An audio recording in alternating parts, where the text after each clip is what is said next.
తండ్రి చాలా తెలివైనవాడు. పెద్దోడి దగ్గరికి వెళ్ళి ఆరోగ్యం బాగాలేదురా కాస్త డబ్బులు ఇవ్వరా అంటే, పెళ్ళం కోపంగా వెళ్ళిపోయిందని చెప్పేసి నీ వల్ల నా పెళ్ళానికి కోపం వచ్చింది, ఇంకెప్పుడు నీ మోకం చూపించపో అని బయటికి గెంటేశాడు.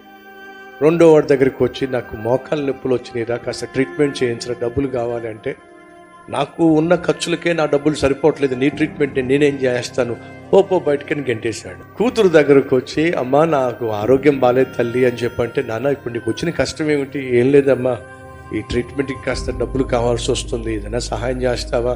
పెద్దోడు తగిలాను, వాడు కాదన్నాడు, రెండోడేమో కాలదన్నాడు, నువ్వన్నా సహాయం చేస్తావా? నాన్న నీకు కాకపోతే ఇంకెవరికి సహాయం చేస్తాను. గబగబా వెళ్ళి డబ్బులు తీసుకొచ్చి తన ముందు పెట్టి, ట్రీట్మెంట్ కోసం ఈ డబ్బులు వాడుకోనన్నా, ఇంకేదైనా కావాలంటే చెప్పు నాన్న నేను సర్దు పెడతాను అని అంటే సంచి మొత్తం తీసి ముందు పెట్టాడు.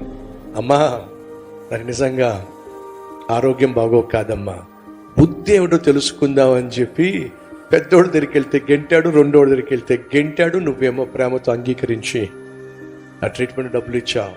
అమ్మా బ్యాంక్లో చాలా బ్యాలెన్స్ మిగిలిపోయిందమ్మా, ఎప్పుడేమైపోతుందో నాకు తెలియదు కాబట్టి ఈ సంచి నిండా లక్షల రూపాయలు, కోట్ల రూపాయలు తీసుకొచ్చానమ్మా.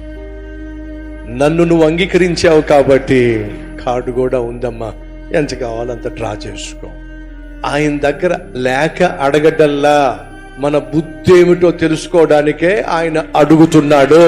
ఆయన దగ్గర ఉన్నది మనకి ఇవ్వాలంటే మన బుద్ధి ఆయనకి తెలియాలి. కృతజ్ఞత ఉంటే దేవుడు ఏం చేస్తాడు? ఆయన దాచిపెట్టిందంతా మనకిస్తాడు.